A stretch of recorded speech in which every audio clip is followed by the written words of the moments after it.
आत्मीय भाइयों और बहनों प्रणाम। आपको पुस्तक पढ़कर सुना रहे थे परमार्थ और स्वार्थ का समन्वय, गायत्री मंत्र के श्या अक्षर की व्याख्या, लेखक पंडित श्री राम शर्मा आचार्य।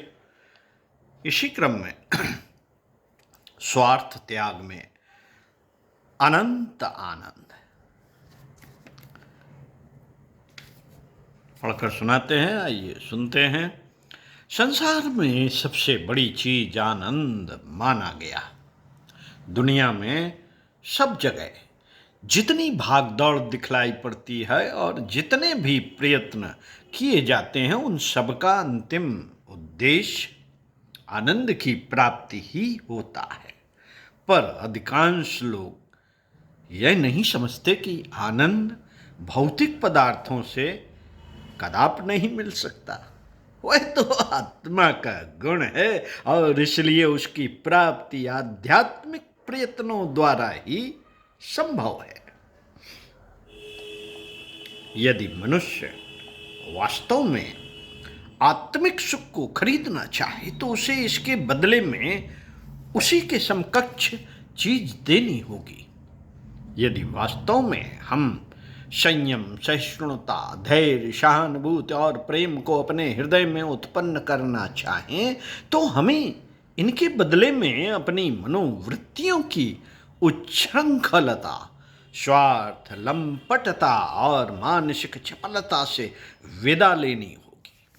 लोभी मनुष्य का द्रव्य से चाहे कितना ही प्रेम क्यों ना हो, यदि वह अपने शारीरिक आराम को चाहता है तो उसे अपना द्रव्य अवश्य खर्च करना पड़ेगा। इसी भांति स्वार्थ का त्याग करने में हमें कितना ही कष्ट क्यों ना हो, बिना उससे छुटकारा पाए हम आत्मिक उन्नति प्राप्त नहीं कर सकते।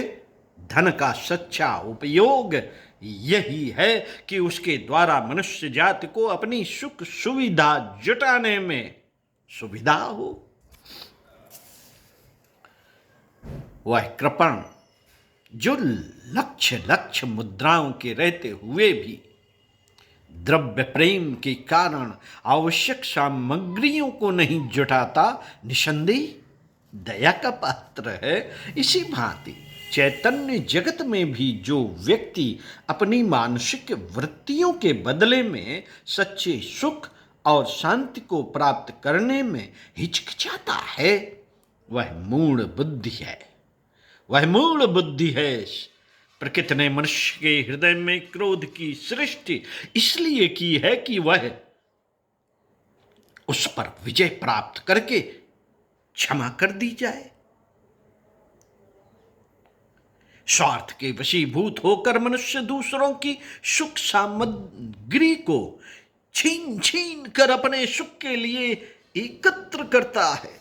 दूसरों की उसे जरा भी चिंता नहीं रहती।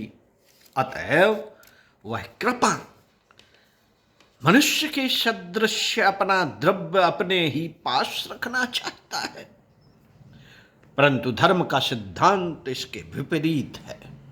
धर्म चाहता है कि मनुष्य अपने सुख का उपभोग स्वतः भी करे और दूसरे मनुष्यों को सुख देने के लिए भी तत्पर रहे।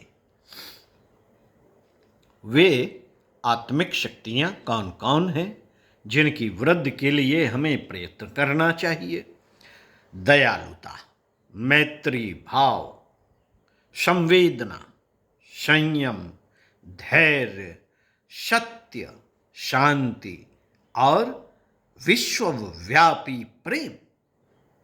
ये सारे भाव जिस समय मनुष्य के हृदय में पूर्ण रूप से विकसित हो जाते हैं, उसी समय उसकी आत्मा विस्तीर्ण होते होते सारे विश्व में फैल जाती है। सारे विश्व में फैल जाती है।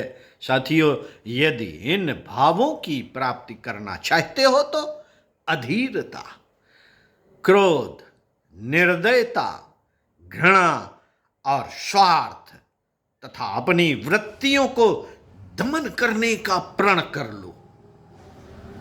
दमन करने का प्रण कर लो। ज्यों ज्यों इनकी मात्रा हृदय से घटती जाएगी, त्यों त्यों ही सुख और शांति की मात्रा बढ़ती चलेगी।